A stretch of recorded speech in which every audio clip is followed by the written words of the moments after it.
하물며 이 큰 성읍 니느웨에는 좌우를 분별하지 못하는 자가 12만 명이요 가축도 많이 있나니 내가 어찌 아끼지 아니하겠느냐 하시니라. 아멘. 우리 공국교회는 우리 공국교회는 은혜와 평강이 넘치는 교회입니다. 여러분 오늘 어떠십니까? 좋습니다. 네, 좋으시죠? 여러분 어떠십니까? 하면 여러분들이 손으로 머리 위를 틀을 하면서 좋습니다 하시는 거예요. 여러분 어떠세요? 좋습니다. 우리 부흥성회를 통하여서 정말로 네 번째 부흥성회 우리 성도님들이 성회를 참석할 때마다 마음이 활짝 열리고 또 성령 충만을 경험하는 그러한 모습들이 여러분들의 그 얼굴에서 이렇게 확인할 수가 있습니다. 우리 공국교회 성도님들의 마음을 봤으면 참 좋은 것 같아요. 말씀을 전하면 그 말씀을 너무 적극적으로 경청하시고 또 사모하면서 이 늦은 시간에 또 힘써 이렇게 나오시고 또 낮에 또 열심히 일하는 가운데에서 여러 먼 곳에서도 이렇게 달려나와서 분들이 자리를 지키고 또 봉사하고 또 사명 감당하고 또 말씀 경청하고 기도하는 그 모습의 담임 목사로서 저도 굉장히 마음이 좋고 또 은혜를 받습니다. 이렇게 네 번의 집회 말씀을 준비하면서 하루 종일 이 저녁 시간에 이렇게 초점이 맞춰지다 보니까는 하루 한 시간도 거의 이렇게 허투루 쓰는 시간이 없더라고요. 이 예배를 준비하기 위해서 사모와 제가 새벽에 나가서 기도하고 새벽 끝난 다음에도 계속적으로 이 예배에 관한 부분들을 서로 이야기하고 또 말씀을 준비하고 또 지금 유튜브 온라인도 만들었잖아요. 그래서 그 영상도 다시 이렇게 작지만 작업을 하고 다시 올리고 이렇게 하면서 이 예배를 준비해 나가는데 하나님께서 주시는 은혜가 더 큰 것을 이렇게 제가 느끼고 있습니다. 오늘 저녁에는 마지막 말씀으로 이 박넝쿨의 사랑이라는 제목으로 하나님의 말씀을 증언하도록 하겠습니다. 따라해 볼까요? 박넝쿨의 사랑. 요나서 마지막 장 이 말씀을 통해서 우리가 하나님의 이 박넝쿨의 사랑, 하나님의 무한하신 사랑, 이 사랑을 우리가 함께 깨닫는 은혜의 시간이 되기를 원합니다. 우리가 이 축복 성회를 통해서 전도 성회를 통해서 매 시간마다 요나서 말씀을 읽었습니다. 그것도 두 번씩 읽은 거죠. 이 예배 시간에 1장부터 4장까지 첫 번에는 드라마 바이블로 경청하고 그 다음에는 교독하면서 적어도 우리가 이 성회를 참석하면서 요나서 말씀을 두 번이나 읽었어요. 여러분들이 돌아가셔서 여러분의 삶의 시간 속에서 요나서 말씀을 돌아보면서 여러분들이 그 말씀이 더 깊이 여러분들의 심령 가운데 각인될 수 있도록 이 말씀이 나의 삶이 될 수 있도록 끊임없이 여러분들이 되새기고 생각하고 또 그 말씀을 붙잡고 기도하고 그리고 적용하고 실천할 때 하나님의 축복의 역사, 기적의 역사가 나타날 줄로 믿습니다. 요나서는 하나님의 선교에 대한 이야기예요. 하나님의 선교. 하나님의 선교와 그리고 요나의 선교가 서로 부딪히는 부분이 있습니다. 하나님께서는 니느웨를 향한 선교를 요나에게 말씀하셨습니다. 원수까지도 사랑하라. 이스라엘과 적대 관계에 있었지만 그 적대 관계에 있는 그 나라, 그 성읍의 사람들에게 가서 기회를 주어라. 복음을 증거해라. 이것이 하나님의 선교예요. 하나님의 선교는 제한이 없습니다.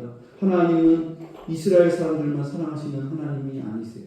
온 세대 사람들, 온 세상의 모든 사람들을 향해서 하나님의 사랑과 자비와 하나님의 선교가 확장되는 거예요. 유대의 땅을 넘어서서 이스라엘 땅을 넘어서서 하나님의 사랑이 원수까지도 사랑하는 하나님의 이 무한하신 사랑이 오늘 박넝쿨의 사랑 가운데 포함되어져 있는 것이죠. 여러분, 목회의 본질은 선교에 있습니다. 성경 66권은 하나님의 선교예요. 하나님의 선교 이야기예요.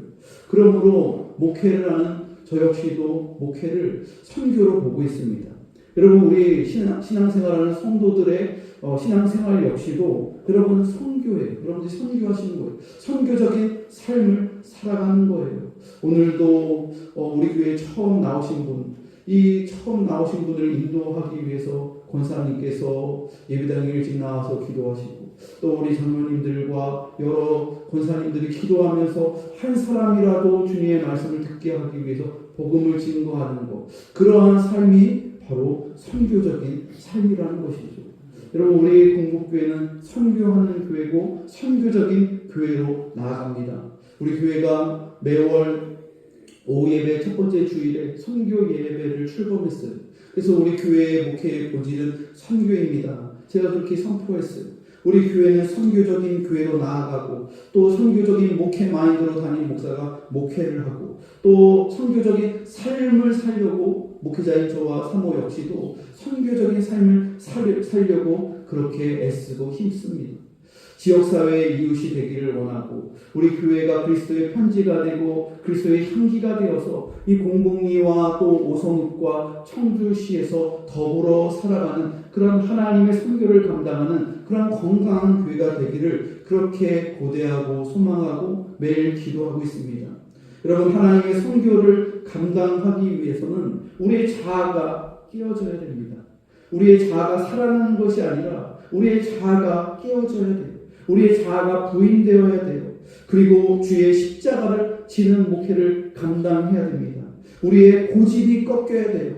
그리고 우리의 고정관념들이 다 깨어져야 돼요. 그래야지만이 하나님의 선교가 이루어지는 것이죠.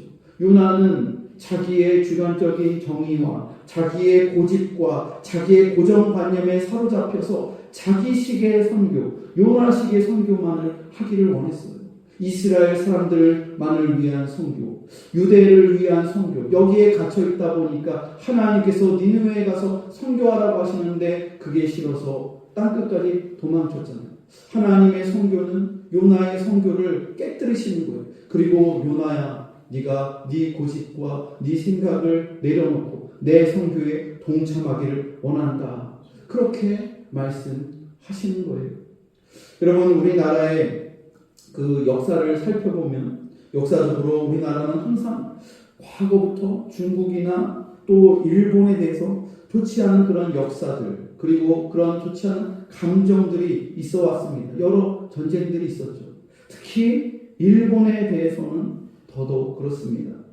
역사적으로 조선시대 때 임진왜란이나 일제 식민지 시절 때의 그 피해 의식 때문에 지금도 여전히 우리의 민족의 그 가슴 가운데는 일본에 대한 민족적인 앙금이 남아있는 것이 사실입니다.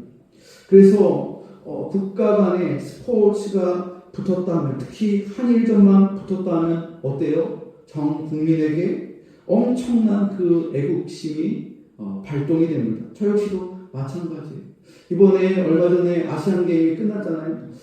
항저우 아시안게임에서 대한민국과 일본이 붙으면 그걸 시청률이 막 올라가죠. 한일전 붙었다면 막 올라가고 저도 이 아시안게임을 조금씩 이렇게 봤는데 눈에 가는 게 한일전 그리고 우리나라와 북한이 붙었을 때 또 우리나라와 중국이 붙었을 때 이럴 때 이렇게 더 관심이 가는 게 사실입니다. 특별히 이번 아시안게임에서 대한민국과 일본이 토요일 밤에 뭐가 있었어요? 축구 경기가 이렇게 붙었어요. 저도 그 축구는 다른 건 안 보고 사역을 다 준비하고 말씀을 다 준비하고 그 늦은 시간에 한일전을 한다고 하는데 아시안게임에 막바지인데 이걸 한번 좀 봐야겠다 하면서 응원을 하면서 시청을 했어요. 여러분 이 축구 경기 어디가 이겼어요? 네, 대한민국이 이겼죠. 다들 TV를 안 보시나 봐요. 대한민국이 2대1로 다행히 이겼습니다. 딱 보는데 한 1분 조금 넘었나요? 일본이 공격수가 골을 넣은 거예요. 2분도 안 돼서 보자마자 막 열불이 나는데 어떻게 이런 일이 내가 오랜만에 TV를 보면서 아시안게임을 거의 안 보다 보면서 그것도 주의를 준비하면서 그 다음 그런데 어떻게 하니 일본이 이렇게 빨리 골을 넣을 수가 있습니까? 막 이게 확 솟구쳐 오르는 거예요. 그러면서 인내하면서 그래도 우리 국가대표 선수들이 축구가 정말로 잘하면서 올라왔는데 저력이 있을 거야. 실력이 좋은데 분명히 뒤집을 거야. 이러한 믿음으로 제가 의자에 앉아서 끝까지 응원을 하면서 시청했어요. 그런데 이렇게 보니까 하면서 막 잘하더니 동점골이 나오고 그리고 역전골이 나왔어요. 그래서 2대1로 이겼어요. 골이 나올 때마다 저절로 저도 모르게 속에서 애국심이 발동되면서 막 박수가 터져 나오고 함성이 터져 나오는 거예요. 와, 우리나라가 이겼다. 어떤 스포츠를 하든지 우리나라는 일본과 붙으면 꼭 이겨야 하는 그 심성, 그 직성이 풀리는, 지면은 막 속상하고 하는 그러한 우리 국민들의 그 공통의 심성이 있어요. 이러한 원리는 모든 사람들에게 다 적용하는 공통된 그 감성이 있다는 거예요. 우리는 직장이나 학교 또 다른 인간관계에서 누군가 나에게 정신적이거나 육체적인 고통을 안겨다 줄 때 그 사람에 대한 좋지 않은 생각과 감정이 생기게 됩니다. 나에게 고통을 주는 사람, 나에게 좀 적대적인 관계의 사람, 그 사람으로 인해서 피해의식이 있고 굉장히 스트레스를 많이 받게 되죠. 그래서 그 사람에 대해서 우리들이 극단적으로 생각할 때는 그 사람 그냥 교통사고나 나버렸으면 좋겠는데 어디 길 가다가 넘어져서 그냥 다리 몽둥이가 똑 부러져 버려라. 그 사람의 집이 그냥 아예 폭삭 망해버리거나 심지어 그 사람과 그 사람의 가족까지도 그러면 안 되는데 모두 죽어버렸으면 하는 그런 최악의 생각에까지 다다르기도 합니다. 원수 관계에 있는 사람에 대해서 그렇다는 거죠. 그런데 내가 미워하고 저주하는 그 사람이 저주받기는커녕 오히려 더 잘되고 성공하며 살아가는 모습을 보면 그것처럼 배가 아프고 억울하고 용납하기 힘든 일도 없을 겁니다. 나에게 고통을 준 사람은 악한 사람이기 때문에 당연히 그 사람은 망해야 한다는 생각이 우리 사람들의 마음속에 다 있다는 것. 인과응보 사상이지요. 세상 모든 사람들의 마음에는 양심이라는 공통적인 심성이 있습니다. 인간의 양심은 착한 사람들은 반드시 성공해야 하고 형통해야 하고 축복을 받아야 됩니다. 그에 비해서 죄인들, 악인들은 망해야 하고 심판을 받아 마땅하다고 생각하는 그러한 선과 악에 대한 개념이 우리들에게 있다는 거예요. 오늘 말씀 속에서도 우리들이 생각하는 것과 똑같이 생각하는 사람이 있습니다. 그 사람은 바로 요나입니다. 요나는 니느웨가 진심으로 회개하고 뉘우치는 광경을 보면서 너무나도 화가 났어요. 4장 1절을 보면 니느웨의 회개를 지켜보면서 요나는 매우 싫어하고 성내며 라고 표현하고 있습니다. 자기가 말씀을 선포했던 그 니느웨 성의 사람들이 왕으로부터 모든 사람들이 죄를 뒤집어쓰고 회개하자. 그 회개하는 광경을 보면서 니느웨 성이 부흥하는 그 광경을 보면서 요나가 매우 싫어하고 성을 냈다는 거예요. 요나는 하나님이 하신 일에 대해서 지금 화를 내고 있는 거예요. 심지어 요나는 이렇게 사는 것보다 하나님 차라리 죽는 것이 더 낫겠습니다. 하나님께 원망을 하고 있는 거예요. 하나님 어떻게 된 겁니까? 내가 이럴 줄 알았습니다. 하나님은 내려오시고 자비로우시고 노하기를 더디하시고 인애가 크셔서 니느웨를 심판하지 않고 그 악한 사람들을 용서하실 줄을 제가 진작에 알았습니다. 그래서 제가 그 하나님의 명령에 순종하기 싫어서 다시스로 도망친 거예요.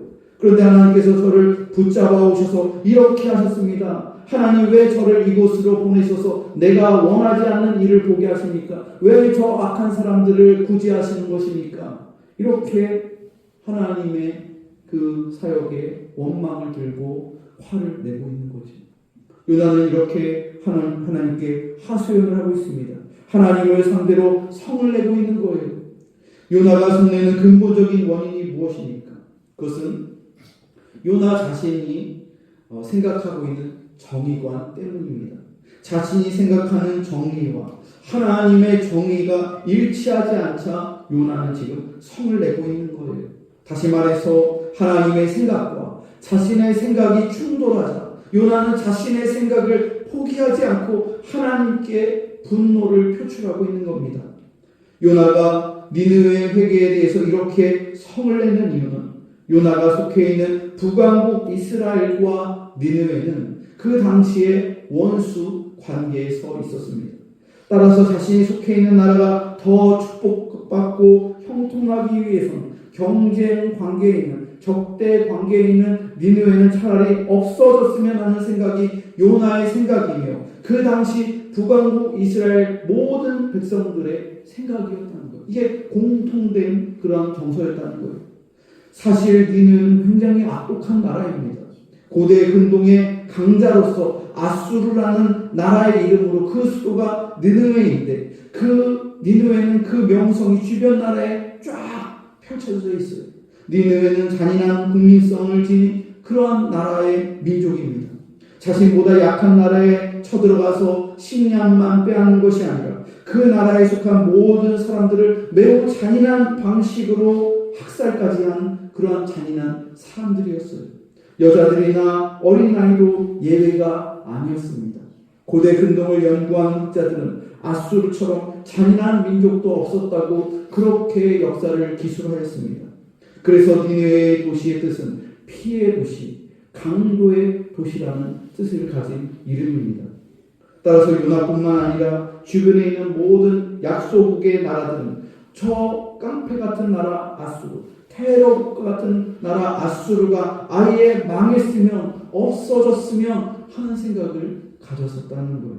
그런데 그 당시에 니느웨의 사정이 좋지가 않았어요. 이상한 나라가 멸망당할 만한 그런 전조들이 보이기 시작했습니다.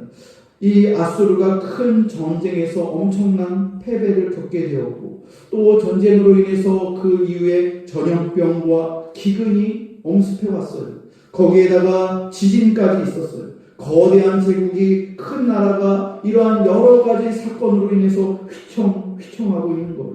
하늘에서는 개기일식까지 일어나면서 민심은 이러다가 이 나라가 멸망하는구나.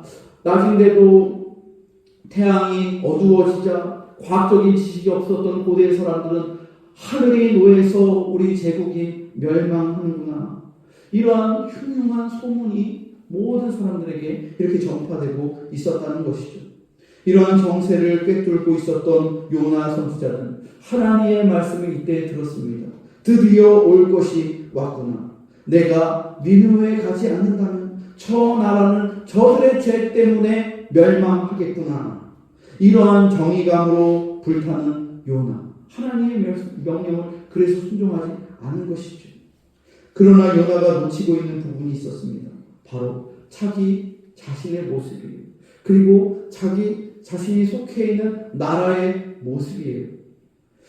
여로보암 2세 때 니느웨 이 요나가 선지자로 활동했던 당시에 여로보암 2세 때의 북왕국 이스라엘의 영적인 상황이 니느웨에 못지 않았다는 거예요. 정작 회개해야 할 사람들은 니느웨 사람이 아니라 어쩌면 북왕국 이스라엘 사람들이 회개해야 했습니다. 그들은 베델과 중요한 서급에 가나안의 우상을 도입해서 셀 수 없을 정도로 많은 우상을 숭배하고 있었어요. 나라 안에 음란과 방탕함이 너무나도 관영해서 하나님의 나라라고 하지만 하나님의 의를 떠난 상태에 있었습니다. 이러한 시기에 아모스 선지자는 하나님의 정의와 공의를 외치면서 이스라엘의 회개를 촉구했습니다. 호세아 선지자도 배교한 이스라엘을 향해서 너희들은 지금 창녀와 같다. 다시 여호와 하나님께로 돌아오라. 이렇게 아모스 선지자 또 호세아 선지자가 그 타락한 북왕국 이스라엘 사람들을 향해서 질타하고 있었어요. 그러나 하나님의 백성이라고 하는 이스라엘은 회개하지 않고 있었습니다. 그런데 이방인이라고 할 수 있는 이 악독한 죄인인 니느웨 사람들이 지금 회개하고 있는 거예요. 이러한 현상을 목격하면서 요나는 이해할 수가 없었습니다. 요나는 이스라엘의 불신과 반대로 니느웨 사람들의 회개를 목격하면서 순간 혼란에 빠졌어요. 하나님이 어쩌면 이러실 수가 있는가? 하나님의 택한 백성들은 지금 죄를 짓고 하나님께로 돌아오지 않고 부흥의 역사가 일어나지 않는데 하나님을 믿지 않는 세상 속에서 세속 속에서 저 악한 사람들이 왜 눈물을 흘리면서 왜 회개하는가? 요나가 순간 혼란스러워지는 거예요. 이러한 회개는 내 나라 내 민족 이스라엘 안에서만 일어나야 되는데 왜 망해야 할 이니네 사람들이 지금 회개하고 있는가? 이것이 요나의 딜레마이며 요나의 생각이었다는 것. 요나의 이러한 생각은 사도 바울에게도 동일하게 있었습니다. 바울이 주님의 복음을 증거할 때 자기 민족 유대인들은 복음을 거부하였습니다. 그러나 이방인들은 복음을 믿고 구원을 얻었습니다. 이러한 기이한 현상을 묵상하면서 바울은 하나님께서 죄인들을 회개시키며 이방인들을 하나님의 자녀로 인도하시는 이유는 궁극적으로 이스라엘로 하여금 질투하게 하셔서 그들도 회개하고 돌아오게 하기 위한 하나님의 비밀임을 바울은 로마서 말씀을 통해서 우리에게 증언하였습니다. 로마서 11장 11절 말씀을 보면 이런 말씀이 있습니다. 그러므로 내가 말하노니 그들이 넘어지기까지 실족하였느냐? 그럴 수 없느니라. 그들이 넘어짐으로 구원이 이방인에게 이르러 이스라엘로 시기나게 함이니라. 여러분, 하나님께서는 왜 믿지 않는 사람들이 회개하고 돌아오게 하시는 걸까요? 특별히 우리가 용서하기 힘든 죄인들이, 망해야 하는 죄인들이 눈물을 흘리며 회개하며 주님께로 돌아오는 이유가 무엇일까요? 하나님께서 용서할 수 없는 니느웨의 회개를 우리들에게 보여주시는 이유는 우리들도 그 강팍한 마음과 형식적인 신앙 상태에서 정신을 차리고 돌아오게 하기를 원하신다는 거예요.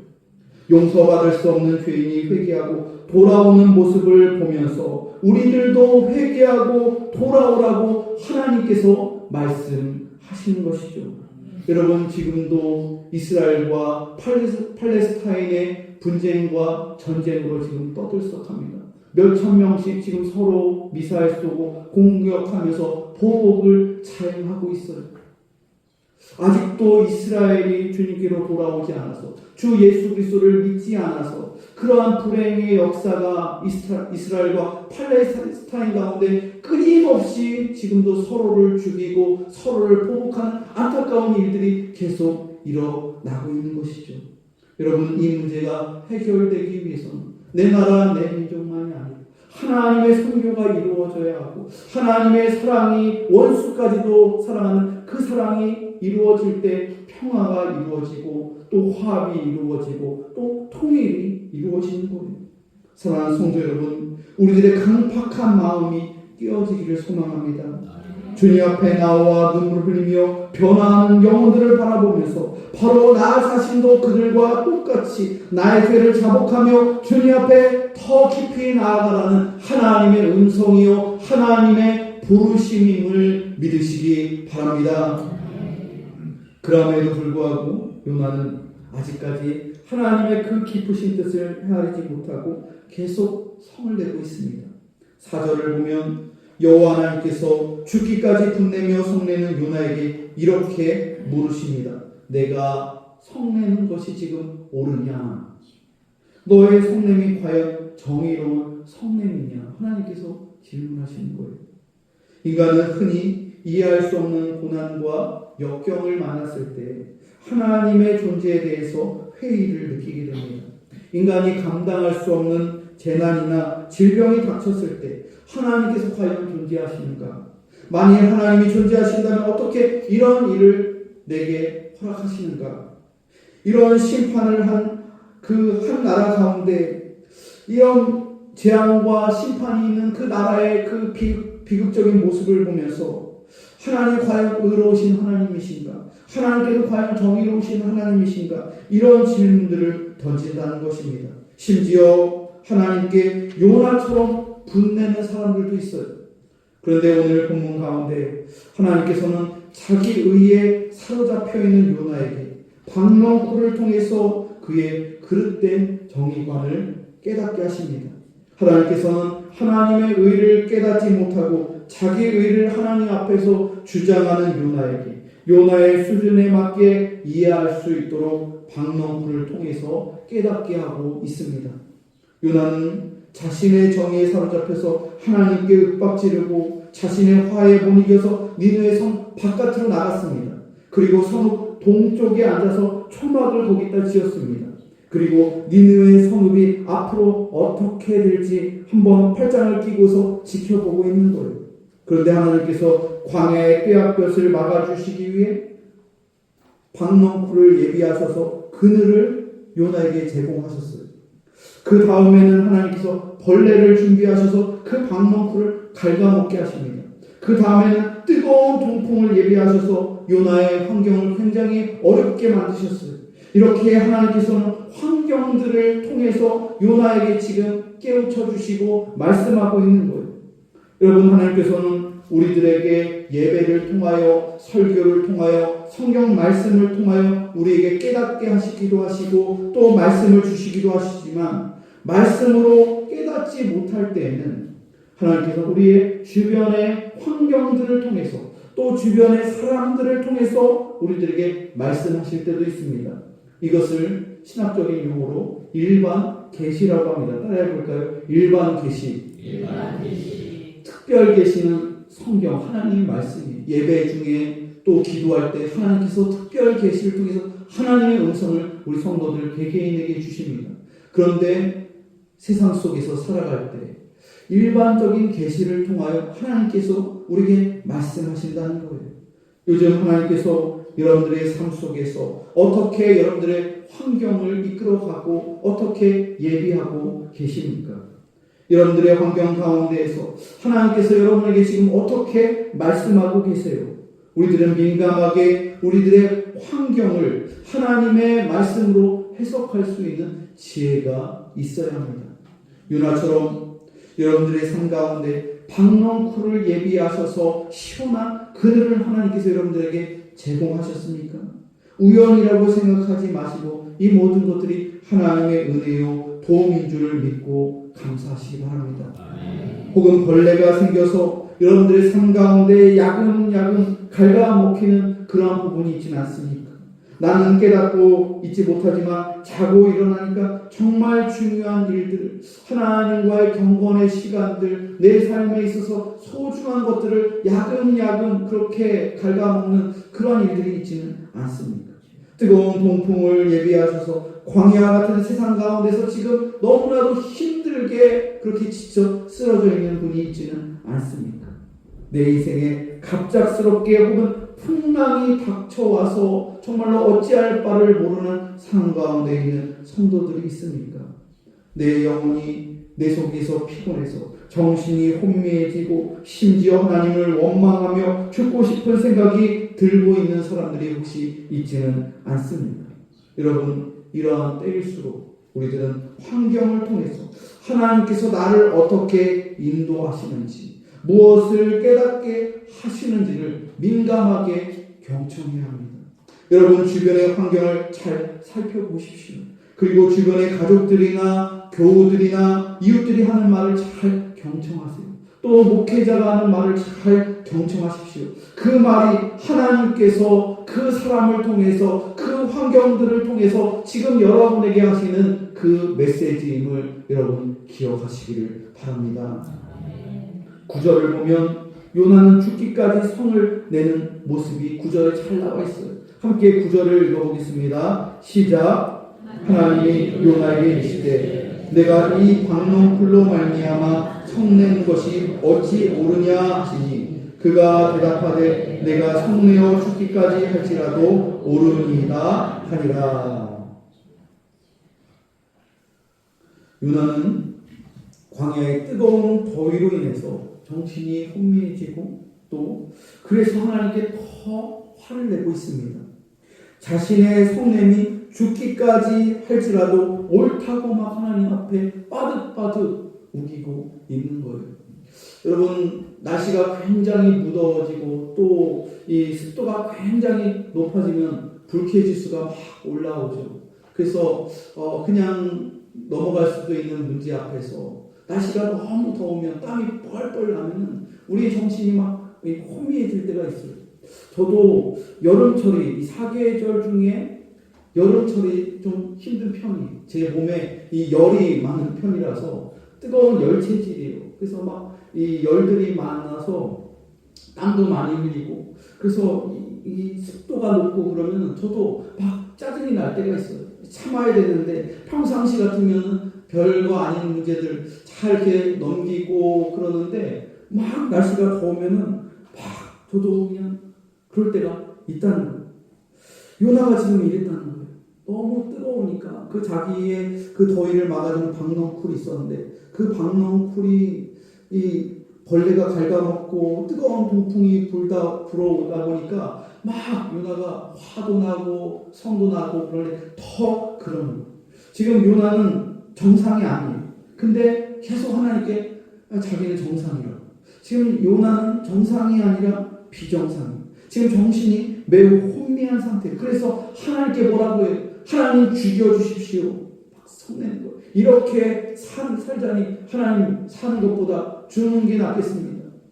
어떻게 이런 말을 할 수가 있어요? 요나가 불과 얼마 전까지만 해도 물고기 뱃속에서 금식하고 회개하고 죽다 살아난 사람이 하나님께서 살려주셨는데 제2의 기회를 주셨는데 니느웨에 가서 하나님의 말씀을 선포했으면 하나님 감사합니다. 제가 하나님의 선교에 순종하면서 동참하겠습니다. 이래야 되는데 아직까지도 그의 안에 있는 그 편견과 그의 그런 그릇된 정의관에 사로잡혀서 하나님께 막 죽여달라고 하는 거예요. 또 막 성을 내는 거예요.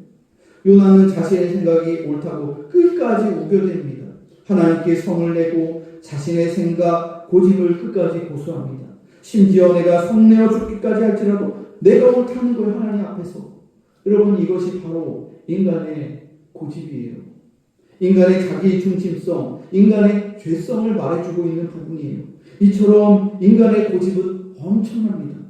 이러한 속성은 비단 요나뿐만이 아니라 우리 모두에게도 있어요. 모든 사람 안에 정말로 바뀌지 않은 그러한 생각들, 편협된 사고들, 그리고 그러한 고집들, 그런 모습들이 견고한 진이 모든 사람들에게 있다는 거예요.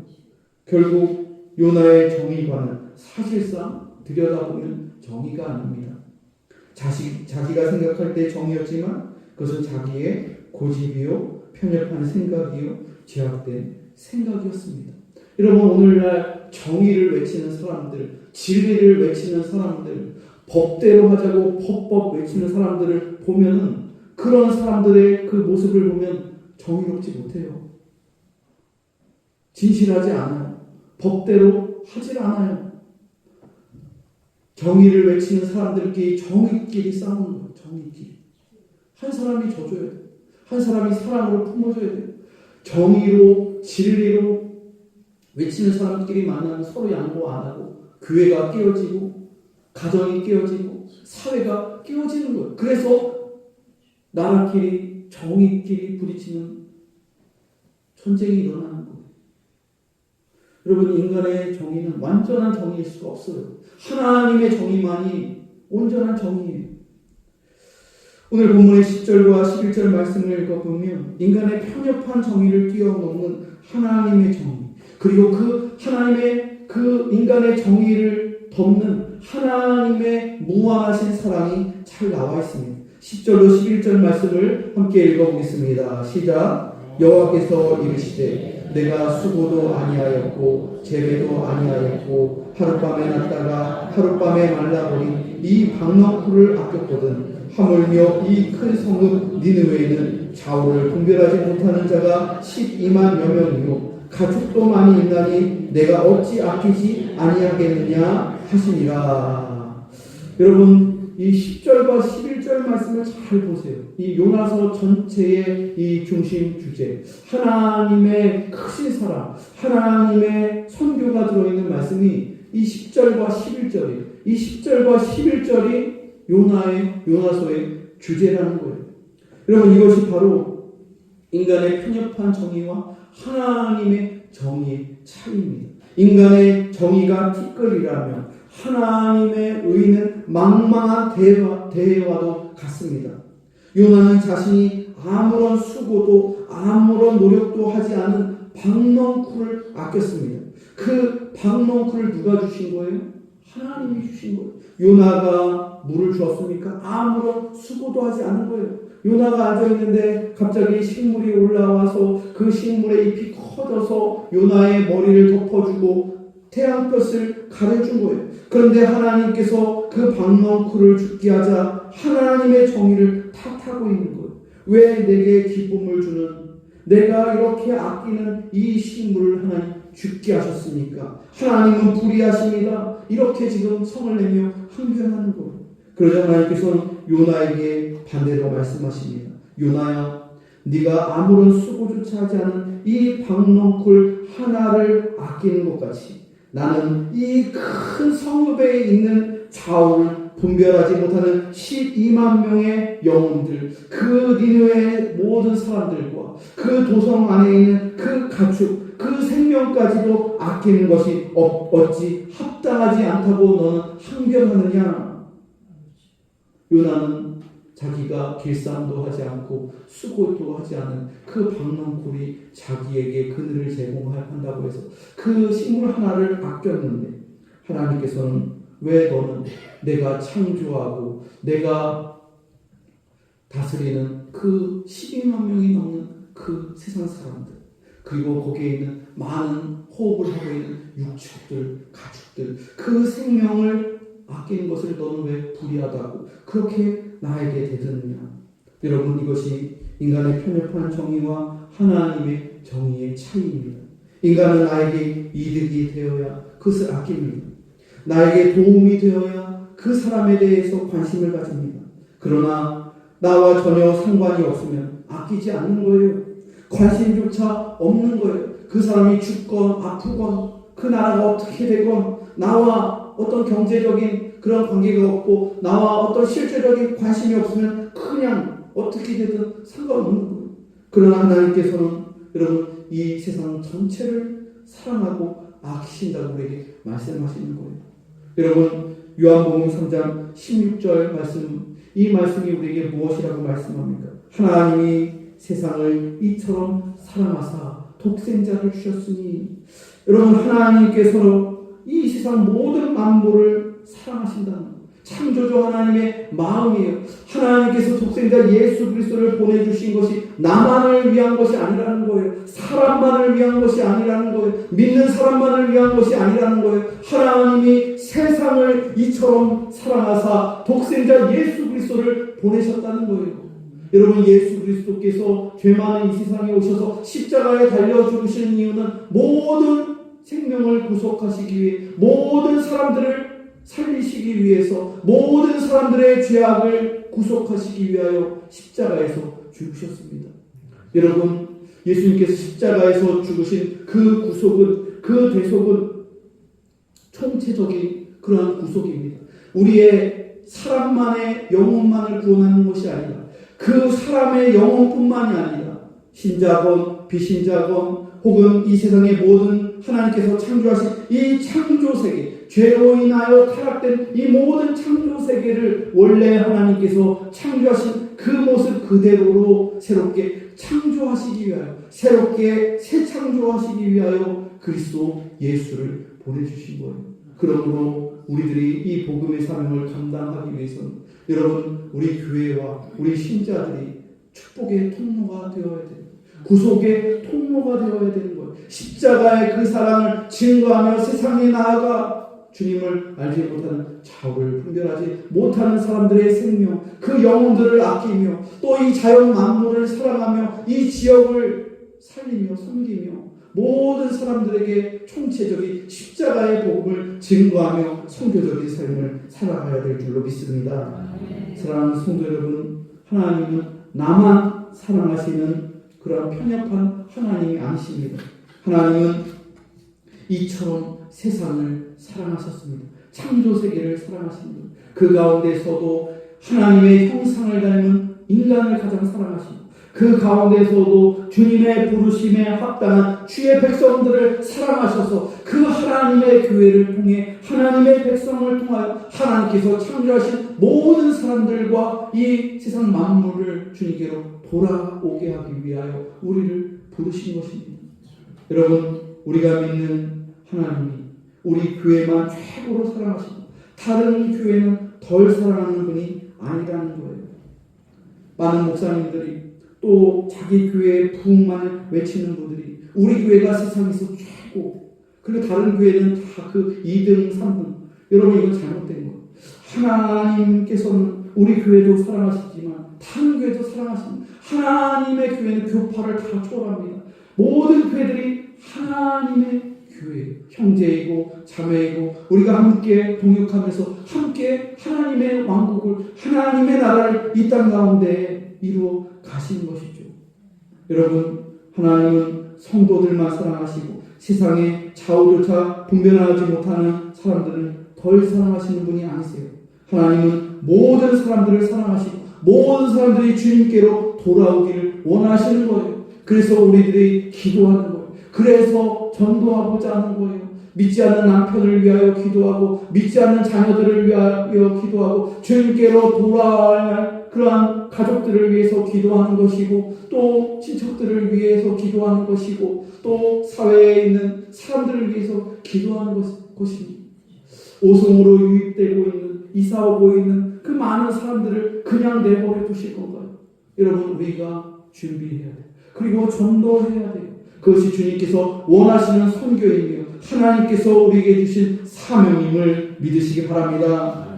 오늘 본문에서 하나님은 인간들뿐만 아니라 가축들까지도 생명들까지도 자연 만물까지도 사랑하시는 인자하신 하나님이라고 우리에게 말씀하셨습니다. 하나님은 박넝쿨 하나라도 아끼시며 사랑하시는 하나님이시라는 것이에요. 이것이 인간의 편협한 정의를 뛰어넘는 하나님의 위대한 사랑입니다. 말씀의 결론을 읽겠습니다. 사랑하는 성도 여러분, 이 세상을 나 자신의 편협한 생각과 사고로 보려고 하지 마시기 바랍니다. 나의 고집과 완고함을 철저히 내어버리고 하나님의 인자와 존엄함에 자신을 순종시키기를 바랍니다. 하나님의 완전하신 사랑과 공의에 믿음으로 자신을 복종하며 순종하시기를 바랍니다. 심지어 지금 내 관점과 내 생각으로 믿어지지 않을지라도 나를 의지하지 마시고 하나님의 의와 하나님의 그 크신 사랑을 의지하며 살아가는 주님의 모든 백성들 다 되시기를 주님의 이름으로 축원합니다. 이 시간 함께 찬양하겠습니다. 이 시간 전능하신 나의 주 하나님은 함께 찬양하고 또 함께 받은 말씀